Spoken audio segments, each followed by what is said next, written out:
Hi there, welcome to Floating in Dreams. This is another tea time chat, the first one of 2025, and this one is all about no buys, low buys, and project panning.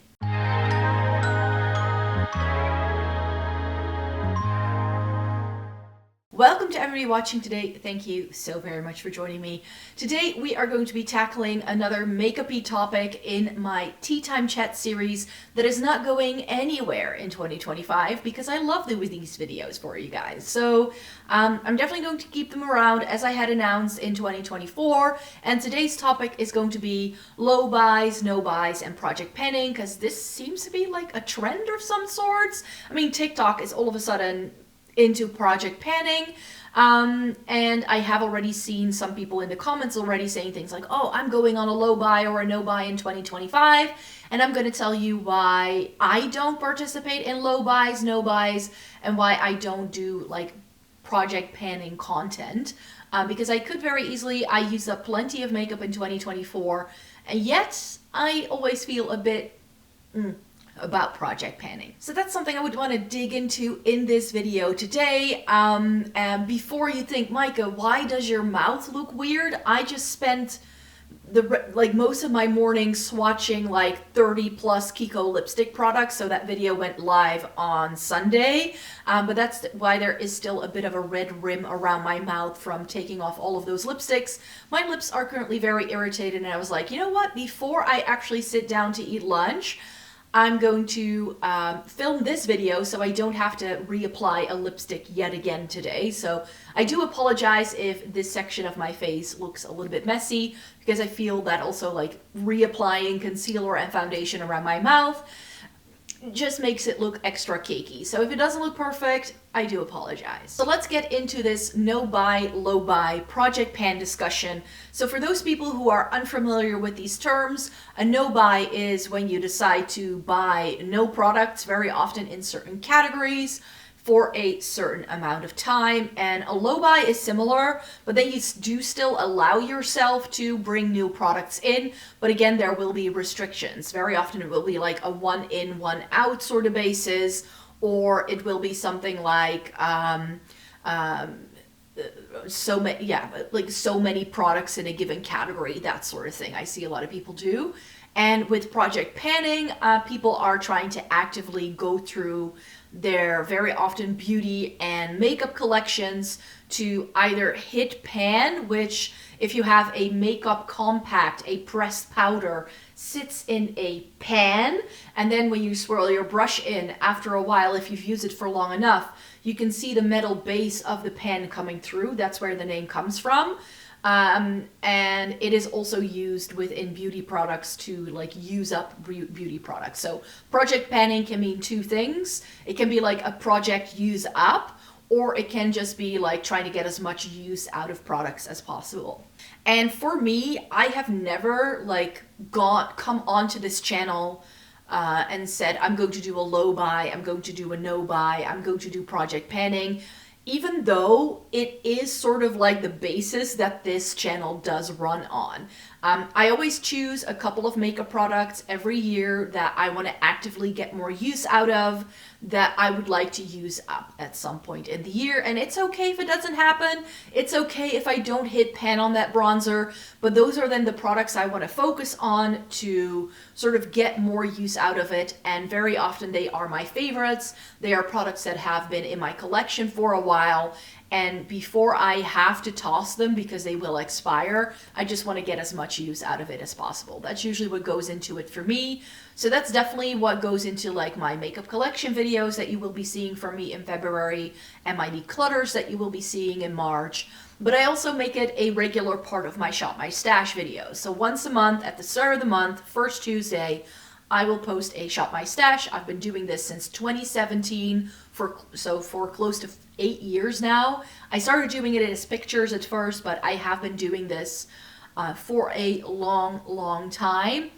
And I love doing them because it allows me to like figure out like what products do I still want to review for you guys, what do I want to bring in that's new in my collection that I haven't tested it out yet, and what are the older products that I love that I want to go back to. So then we're talking foundations and concealers and blush, bronzer, highlighter, all of the categories really, because in my Shop My Stashes I also show you what lipsticks I've used that year, like that month, and that way I can really nicely figure out what lip products I reach for the most throughout the year. And I can also I always show you like what eyeshadow palettes I will be reviewing, but I will also be showing you what palettes I will be going back to. So sort of my Project Pan low buy, no buy content all fits within my Shop My Stash. And I try to be very careful to stick to a budget rather than to go with the low buy, no buy sort of frame of mind. I used to, I think back in the day when I first started blogging, no buys and low buys were around as well. And then I would say things like, oh, this month I'm not going to buy any makeup. But here's the thing, with the like just the sheer nature of the fact that I have a YouTube channel, I almost have an obligation to bring some new makeup in every single month. There is more of it some months than others. But in order to keep this channel going, I have to buy certain things, and sometimes the things I want to buy take a bit of planning, it takes budgeting. This year I may want to do like a full face makeup look of Pat McGrath. That is a more expensive brand. I will not be able to buy all the products I need for a full face makeup look in one go. It's just not feasible. That's hundreds and hundreds of euros.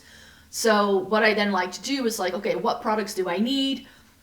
And then I start looking into the line, and then I sort of break it up for myself to allocate some of my monthly makeup budget to this. So I've had a monthly makeup budget for years now, ever since I became a YouTube partner. I have sort of been using part of the AdSense money I make to put it back into the channel to buy products with. I also use it to pay for my like subscriptions and fees that I need to pay in order to like edit my videos and stuff. Like some of the budget goes towards that, so like the technical side of it. And sometimes I will use it to like buy a new camera or a microphone or lights, or I've used it for those things in the past as well. But I also figured out that I can use it to buy products that I may not necessarily need, but that do make for interesting content. So with that, I mean like the Essence and Catrice videos I do a couple of times a year. I love testing out Kiko Milano and K-Beauty stuff, Lisa Eldridge stuff as well. Like I buy things for the channel that aren't necessarily my shade or the kind of formula that I want, but that do make for really good content. For instance, the Kiko video I filmed right before sitting down to chat to you about this topic.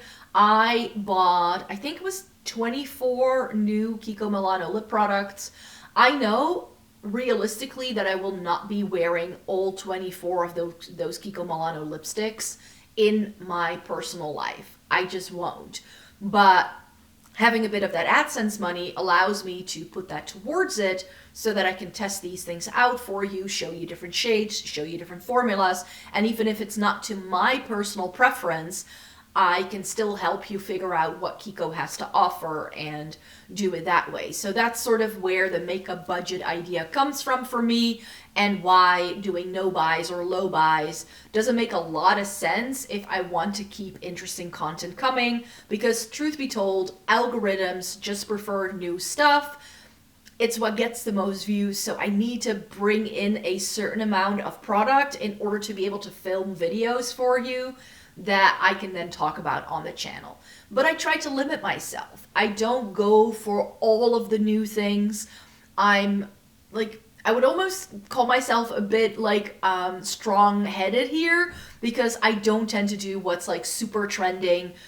Because I live in the Netherlands, a lot of makeup releases don't get here very quickly. So for me to be able to show you certain things, sometimes it's not feasible to like have something here before the launch. It takes ages to get here if I can already get my hands on it.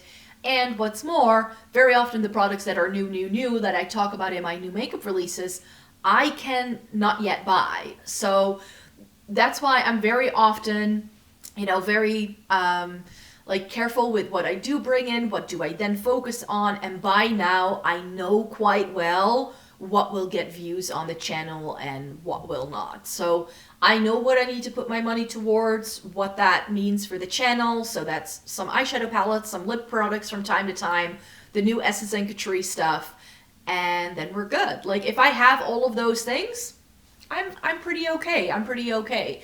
And that will keep the channel coming, rolling. Like that means like I can do a video with some new makeup, like some new makeup that I wanted to test out for you guys, like once or twice a month. So an eyeshadow palette video and like a lip product video, I think will be the thing for the next couple of months, I think. Because I want to do some updates on like lip swatch videos that I haven't done in a while. And I'm pretty sure that those videos will do pretty well. So for me, doing no buys, low buys, and project pans, I participate in it, but I participate in it in a way that works for me. And what I see and what I have seen a lot of people do in the past, because it seems like TikTok is just going through the same cycle of what we used to go through on YouTube. There are so many similarities. It's so funny. But also on YouTube, once there was this like really big level of overconsumption, people started doing low buys and no buys and project pans as sort of like, you know, who remembers the anti-hauls that we all used to do a couple of years ago? But that was all in response to the overwhelming amount of new stuff that we were being pushed all the time. And I feel that as a creator, you just have a responsibility to think of like what role do new products play and how do I make sure that I can still get use out of products I do love. I mean, we all remember the days when people would call things a holy grail and you would never ever see it again on their channels. And I try very hard to not be that creator. So I did hit pan in 2 of my highlighters and 1 of my bronzers in 2024. I think I pretty much used up a concealer and a foundation, like 2 foundations in 2024 as well. Some of it I'm still sort of working through. And I've used up plenty of primers and mascaras, and like, you know, your workhorse products are super easy to use up. So brows, primers, mascara, I go through that super easily. So there has been a lot of makeup that I actually did use up again last year. I'm actually in 2025 thinking of trying to use up 2 Tower 28 lip glosses that I have, because those tend to expire more quickly, so I'd rather use them up now and then repurchase 1 or 2 of those by the end of the year, but have them be gone by the end of the year. That's sort of the aim there. And I love using those in the wintertime because they're super nourishing. So I always have a good selection of products that I want to use up or that I want to hit pan on. And if you watch my Shop My Stash videos, you know exactly what things I go back to, what things make a regular appearance, or where I'm going like, oh, I haven't used that in a while. I need to go use that again. So the bronzer I'm wearing today is one of my favorite Kiko bronzers, but the shade is only perfect for me in like January, February time. So I knew I would have to select it now, and as the year goes on, I have different favorites in different seasons as my skin tone changes a little bit. Or, you know, if it's summertime, I just like to wear different kinds of blushes, and I just have a lot that can be perfect for all those different seasons and the different times of year. I don't really stick to seasonal makeup all that much, but it just makes sense because in wintertime, I get a lot paler, so a lot of blushes, bronzers, and highlighters that look pretty on me in like July and August just don't work for me in the dead of winter because I go super pale and I go super cool toned, and it just doesn't really work. So you can see how pale I am right now. As the seasons warm up again and I'm exposed to a bit more sunlight, I do get a little bit of a color change in my general makeup, but I don't really tan, so that's why I don't have like a lot of like double foundation shades like some people do, where they have like a winter and a summer shade. I never got into that. I just also prefer other formulas in the summertime than I do in the wintertime, because in the wintertime my skin is a lot drier, so I tend to then have foundations that are really rich and creamy and almost skincare-like, and then in the summertime, because of that more sun-kissed look that I sometimes have then, I like to go in with very sheer skin tint-like formulas that don't really cover up much because I just want my natural skin to come through. So for me, this is just something that as the years have progressed and I've been using and testing out more makeup, I have just found a mode for myself that works. Do I still overspend on makeup from time to time? Yes. Sometimes I just want all the things, but I try to limit myself to doing that only once or twice a year. And I've seen the no buy, low buy narrative coming a lot from people who are trying to get out of debt. So I definitely think that you need to do what works for you. That's been my message for everyone throughout this video. Actually, I didn't say it at the start, but that's how I feel about it. I just feel that for me, the only debt I have is my mortgage and my student loans, and my student loans are almost paid off.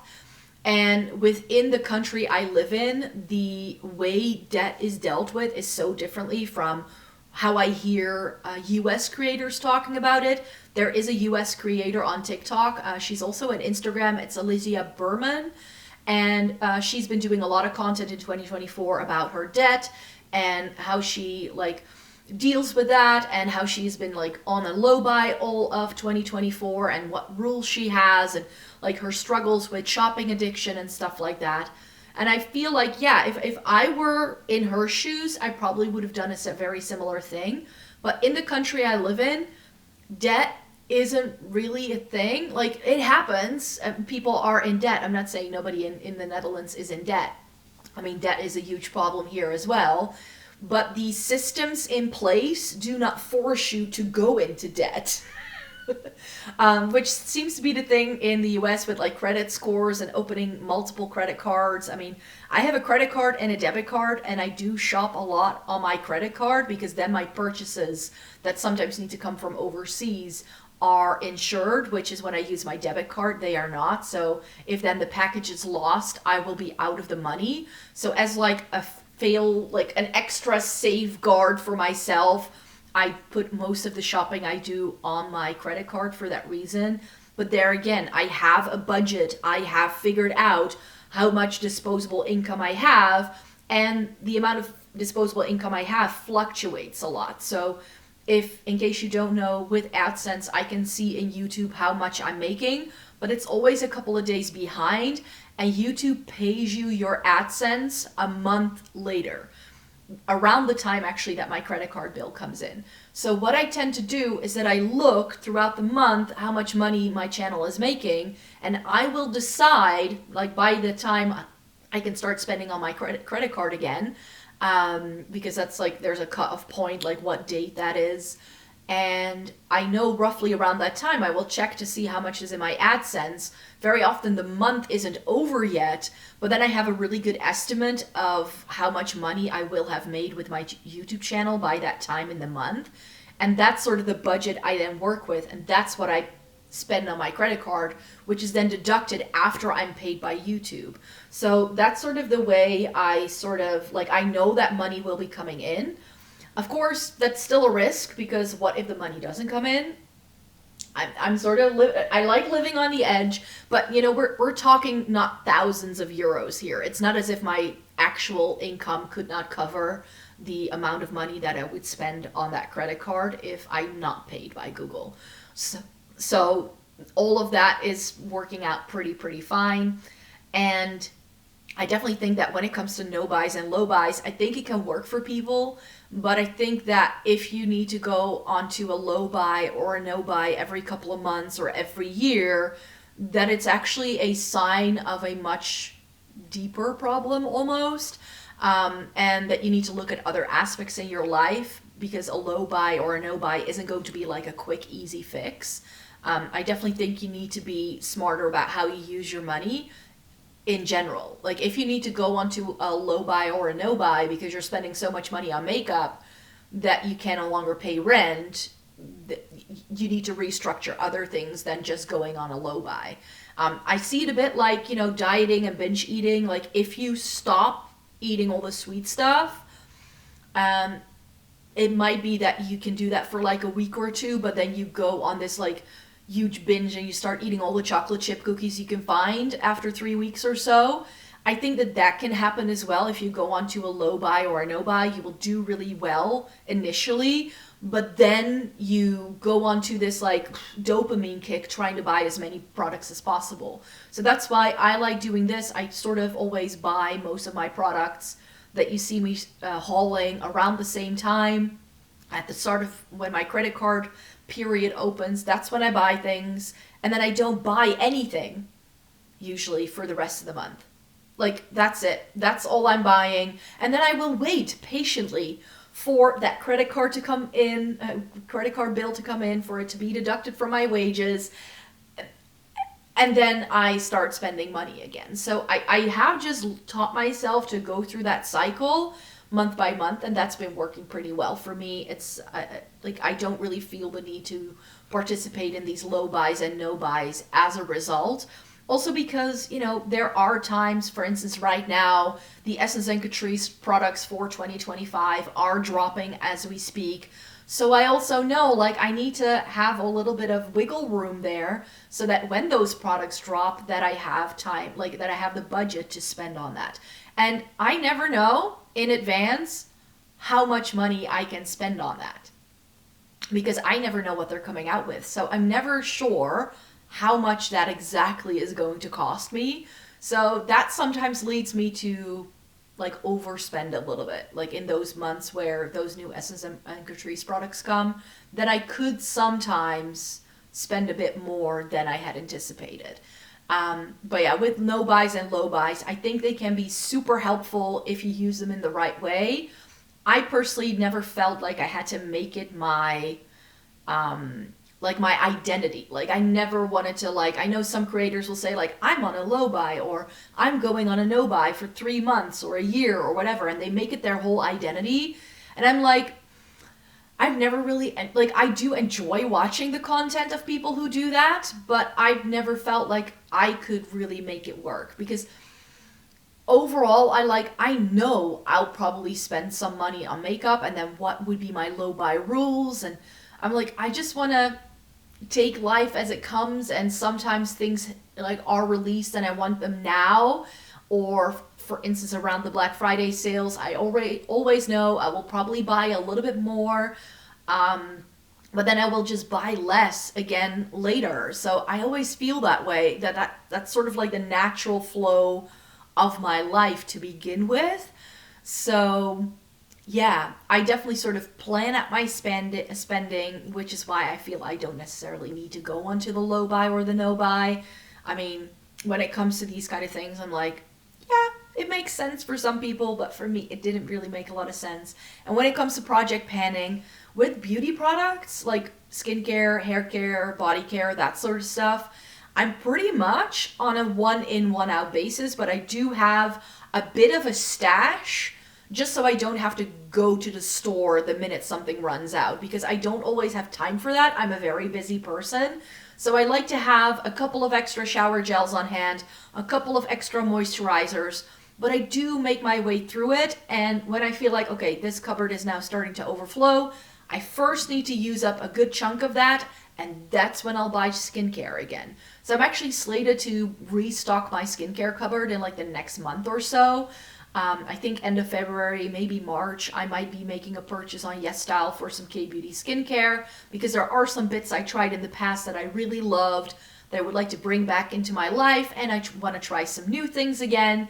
And I am running low on certain categories, and I think in, like, the next 2 to 3 months, I will be using up even more skincare products than I already did in 2024, and I just need to make sure I have enough so that if my skin freaks out, like, there are a couple of moisturizers I always have on hand, just in case I try something my skin doesn't like, so that I always know, okay, this product worked for me, so if that is gone, I will repurchase it straight away, because I know that if something really works for my skin, I always want to have it on hand.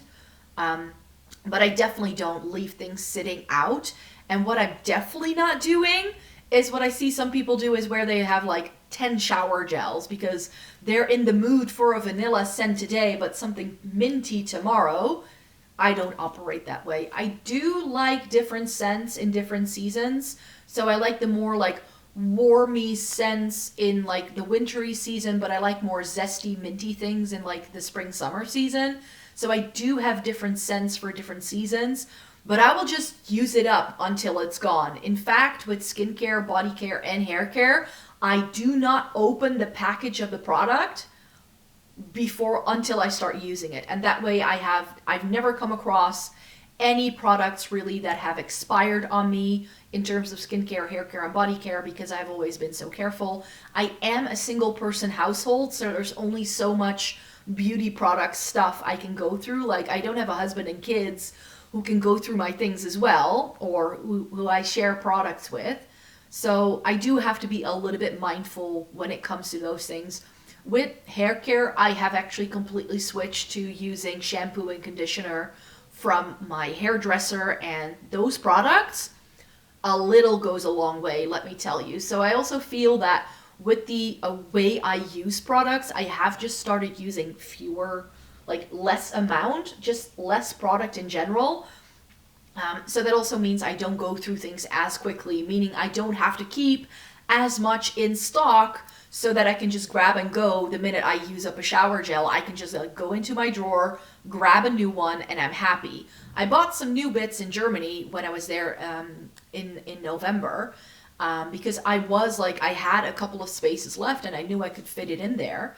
And I'm definitely, now that the Body Shop is sort of like no longer like really a thing, I have to find new favorites, because I used to for years exclusively use the Body Shop body care, and now I just need to find other things. And I find some really nice things in the UK and the German drugstore, so I now have plenty, but I think that those are just going to be the places where I restock those things if I want to.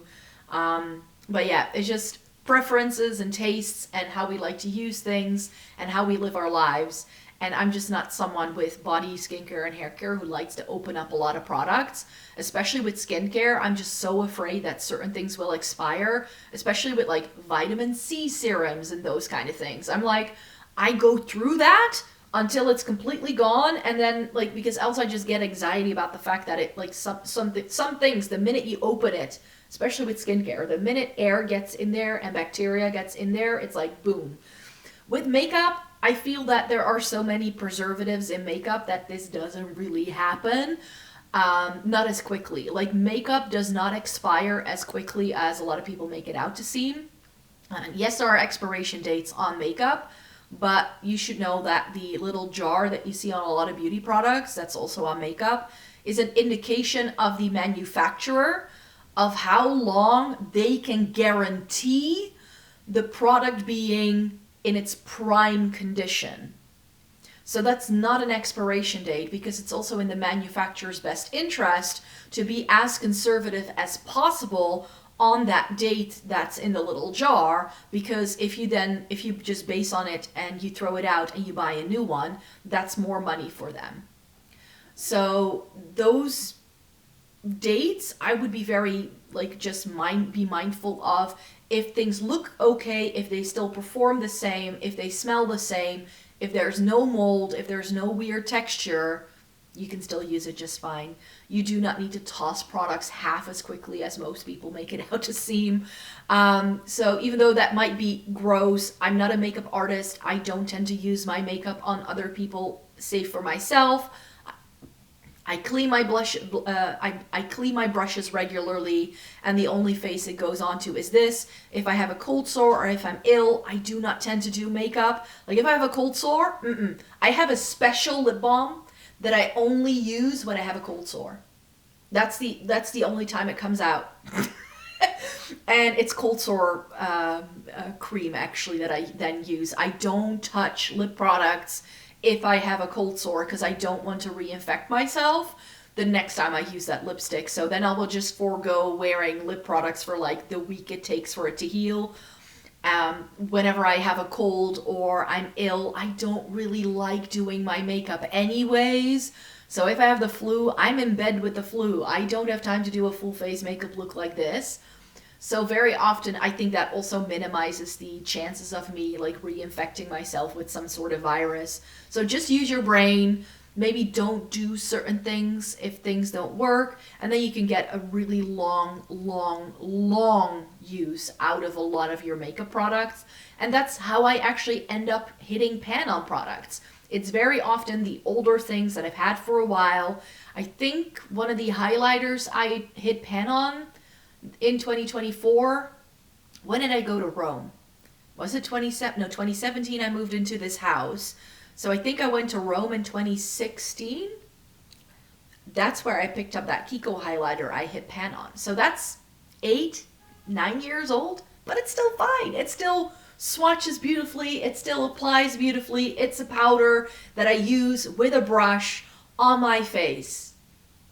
And there's nothing wrong really there. So it doesn't even like touch my eyes. Again, with things that touch my eyes, mascara, I'm really finicky with that. Because one of my very first makeup experiences as a 12-year-old was at a dance event where I had to wear makeup, but I wasn't a makeup wearer at the time. So I used someone else's mascara. Bad idea, bad idea. I'm fully aware. I didn't know it at the time, but it gave me an eye infection. So I know that you just have to be very careful with things that really sit on your waterline or near your eyes, near your mouth. That I would be very, very sort of very careful with. With my skin, it does tend to be very sensitive sometimes, but I feel like skin prep and doing a good proper skin prep and having a good primer can also like help with creating a bit of a barrier for some of the products that might be sitting on your face anyways. So yeah, there's all of that. So for me, project panning makes sense for some people, but again, I'm not that kind of person, especially not with the body skincare and hair care stuff. With makeup, yes, I have a lot of makeup, but that's why I declutter to keep things manageable. I have had the same set of drawers that I keep my makeup in since I moved into this place. Back in my old place, I already had the 4 set of drawers that I had, that I show it to you every year when I reorganize my makeup. When I declutter, I reorganize, and I film that for you guys as well. But that chest of drawers has been with me for at least a decade, and it still works fine.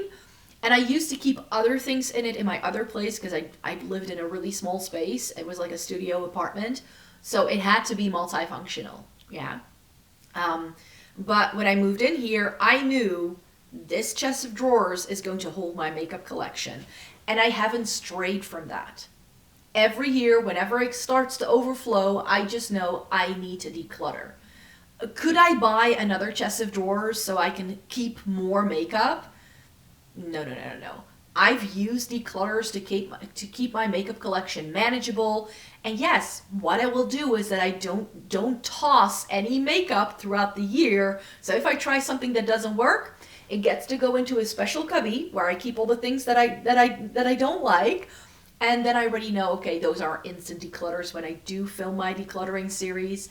But yeah, and then I just go through things, and then once I declutter, everything fits really nicely again. And that has been sort of the spiel on this channel. I know that I cannot keep everything.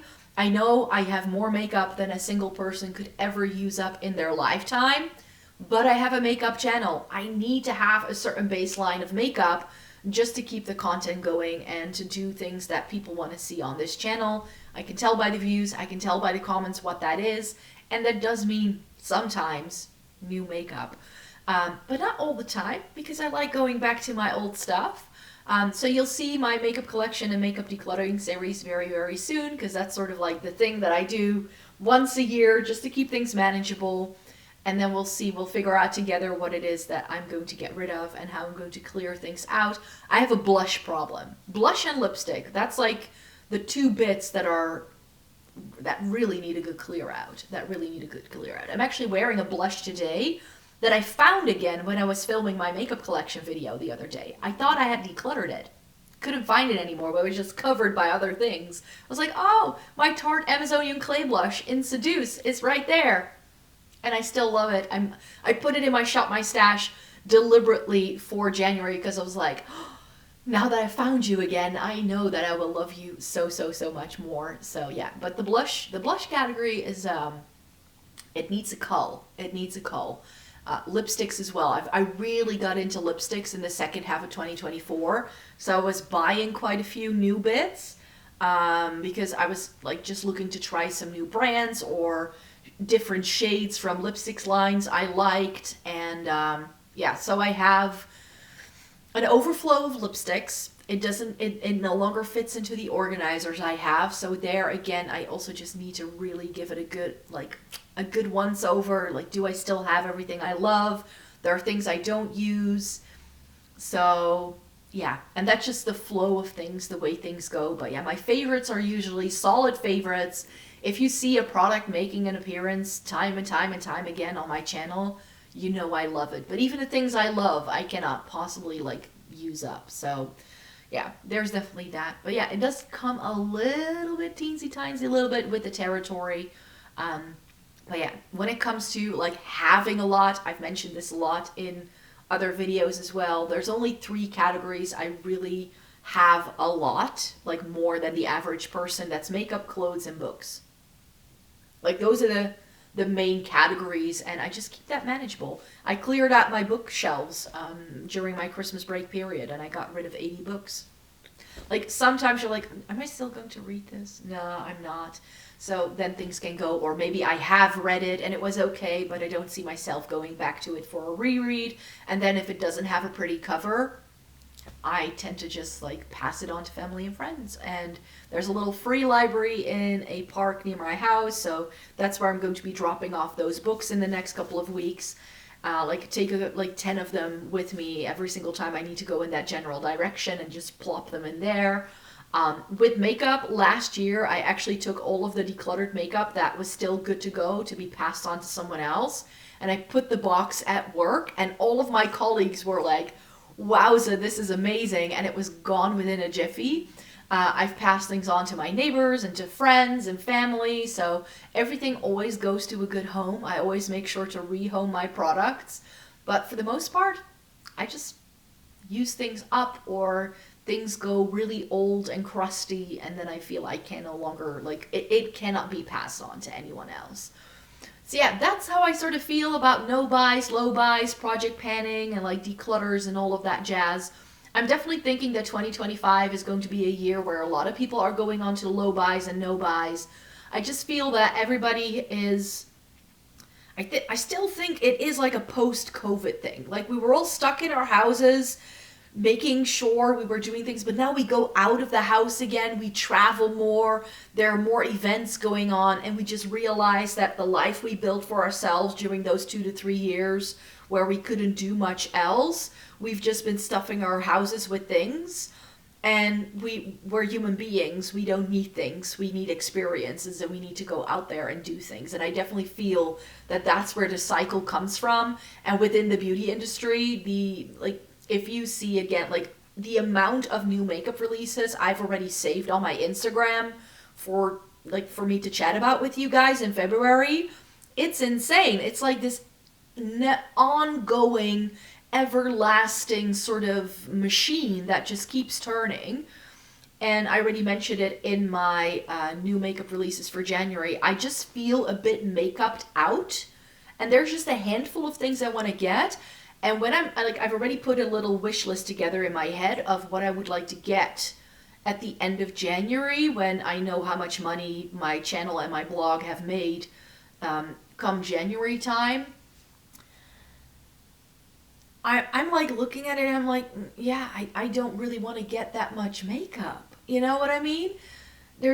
I think I want to get the Natasha Denona I Need a Warm and the Fenty Beauty Demi Glow highlighter in like Pretty Petal or something like that it's called, like the lightest shade. I've been able to swatch that in store, but every single time I was in a store that had that product, the lightest shade was out of stock the last couple of times I was at a Sephora. So I may just have to go online because they do have it there. And then maybe the Natasha Denona I Need a Warm. And those new MAC nude lipsticks look really interesting. I think I want to get like 1 or 2 of those, but that's about it. You know, that's what I mean. Like, if you saw my January haul with all of the Black Friday bits I got, there was so much new stuff. So much new stuff. And then I feel like I also want to give myself a chance to test those things out and to try it, at least test it out to see what I like about it, if I like it. Because that's very often the thing as well. Like, it's one of the reasons why I only say to, like, yes to PR every once in a while. Because when you get PR, you get products you didn't pick yourself. So if you didn't pick it yourself, will it be right for you? That's always the question. And secondly, you also get so much product in that you either can just stop buying makeup altogether, but you start your channel with a love for makeup and you like sorting through websites and buying things yourself as well. So it all sounds great to get PR and to like get free makeup. But if I look at like the things that I have received in PR, like some of it just is an instant declutter. Not because it's not a good product, because it's just not right for me. So then, like, you know, I appreciate the brands who send those things to me and that I get the chance to try things, because that's lovely. Let's be real here. It's incredibly cool that brands recognize what you do and that they enjoy working with you.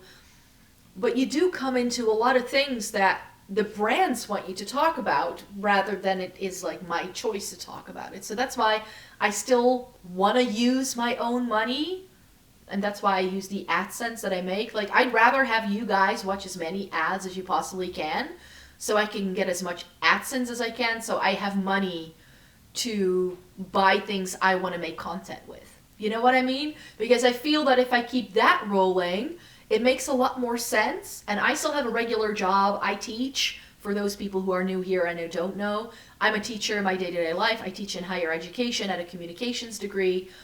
So I can actually use my experiences of creating content at my job as well. So it's like a 2-for-1. Because I do this, I have insights that I can teach my students.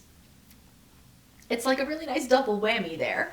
But at the same time, because I make some money here, it means that I just have my regular wages to live my life and pay my bills, and I'm not dependent on sponsorships or like getting the AdSense views in order to be able to pay for the rest of my life. And I'm actually really enjoying that sort of like split. Like, I have this and it's still fun, and as long as I find it fun, I want to keep going. But I'm not sure if I could ever do this whole content creation thing online full time, because it's just, I don't know, especially when it comes to beauty, the things that come with the territory, I'm not entirely sure I love that part of it. So that's why I'm like, you know what, for now I feel like I really am like living my best life and getting the best of both worlds of just having a regular job, but at the same time also getting to be creative online and filming things for you, and getting sent something in PR from time to time is fine by me. But I don't think I want to rely on PR, and I don't want to rely on sponsorships in order to keep the train rolling. So I'm not sure how you guys feel about that. Let me know your thoughts. Totally let me know your thoughts, how you feel about no buys, low buys, and like project panning. I would love to hear your thoughts. Again, this is different for everyone. You do you do what works for me. It has never sit well with me when people really make it their it has never really set well with me if people make it their entire identity to do project pans and low buys and no buys. Like, if you have to remind yourself all the time that you're on a low buy, are you really on a low buy? And that has actually been a reason for me to stop watching certain creators over time. Also with project panning, what I saw a lot of project panners do on YouTube after a while is that they would very deliberately, if they were trying to pan an eyeshadow, they would only ever go into the pan on one spot in the pan and like really like dig a hole into the shadow so they would have hit pan, but the rest of the pan was still unused. And I'm like, is that a way to use makeup? Is that the best way to use it? Like, if I look at some of my really old Urban Decay eyeshadow palettes, those don't have pan. But do you know how I pick up an eyeshadow, a shimmer shadow? I use my brush and I swipe it through the pan, like that. So I just take it off of the surface of the entire pan, especially those little rectangular things we got in the Naked palettes. I never like go in and like really dig in. With the highlighters, it looks like it, because what do I do if I want to pick up a highlighter? I don't do this, because then I get sparkle and things flying everywhere. So I put my brush in the pan and I wiggle it, and then I swipe it to pick it up. So I definitely have found that the way you use the product is also inducive to how quickly you might end up hitting pan on it. When people start doing project pans, look for this. Are they genuinely using up product, or are they digging into their shadows and products just so they can hit pan on it? Because that was something that when I started watching project pan videos regularly, back when it first became a trend on YouTube, that was the thing that irked me. And that was the reason for me to no longer engage with a lot of project panning content, because it's like, yeah, great, you've hit pan on it, but you're not really using the product. You're just taking a brush and digging it in. And sometimes really people were pressing down really hard into their shadows, because yeah, then of course you're going to hit pan. But then if you have to tap off all of the excess because you've just gone to town with how you had picked up your shadow, no.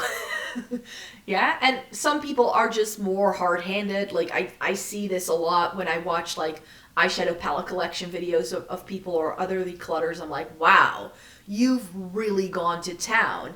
And what I sometimes see, like some people will complain about like the Lisa Eldridge lipsticks I have breaking off on them. They will break off. If you twist them up all the way and you press down really hard, it will break off. But if you only twist it up so that the little flat edge of the lipstick bullet is actually visible, and you let your lips, or maybe even warm it up on the back of your hand and then apply it, very often just like giving it a couple of swipes is going to break. Like sometimes with lipstick, there's this little cast that forms after every use, and the warmth of your lips will take that down. You don't have to press down hard. You just need to gently wipe it on. So yeah, have I caused lipsticks by Lisa Eldridge to break? Yes, but nearly always when I was trying to do swatches, because then I need to twist it up a little further and then I was pressing down too hard. But with just applying it to my lips, it has never happened. It has just never happened to me. So how you use product makes how quickly you will hit pan on things. I'm not sure if that makes any sense, but yeah, what brush you use. I used to use a really big fluffy brush for applying powder. I've now switched to a really, really tiny angled brush for applying powder just in some targeted areas of my face. Let me tell you, it's very, very hard to use up a powder that way, but what do I get? Because I tend to go into roughly the same spot when I'm using the powder with that smaller brush, I do have pan, but that's because I was always going into the same side of the pan, and now I'm like consciously trying to go into the other side of the pan to use it up that way. So what brushes you use, how much pressure you use, yeah, all that is going to go into how quickly you will hit pan on things. And what I just found the first time this whole project pan thing came around was, rather than like using things gently and organically, people were trying to just press down as hard as possible on products so they would hit pan on things. And then when the subculture came out from ABH, and people were complaining it wasn't the same formula, what people were doing was taking a brush and swirling it around, and they would hit pan instantly because the formula wasn't made that way. Sometimes you just need to figure out, okay, this formula, how do I use this with a brush? That goes into makeup usage as well, and I remember being very sort of flabbergasted when people were complaining about how soft the subculture formula was and how quickly it was possible to hit pan on it because you didn't get that much product.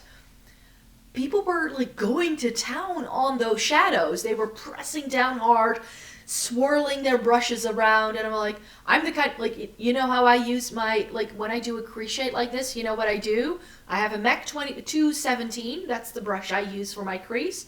I will always like press it into the pan, like tap, tap, tap, swirl. And then I tap it off and then I apply it. No matter the shadow. And sometimes that means I need to dip in multiple times, but I'm of the I want to be able to build up my shadow in a nicely quiet way sort of makeup application person, rather than I need pigmentation straight away and it needs to like go on in one swipe. I don't like makeup that does that. Like if it's too pigmented, like if I dip my brush in and it's like, whoa, the first time I use it, and then you like apply it to your eye and it's like, And very often because of my eye shape with shadows like that, I just get a patch and then I cannot blend it out for the life of me. So that's why I'm in the sheer but buildable category, and I like to be able to like use a brush and like first like press it on and like stamp it on and then like swirl my brush together so that it nicely blends up towards my brow bone.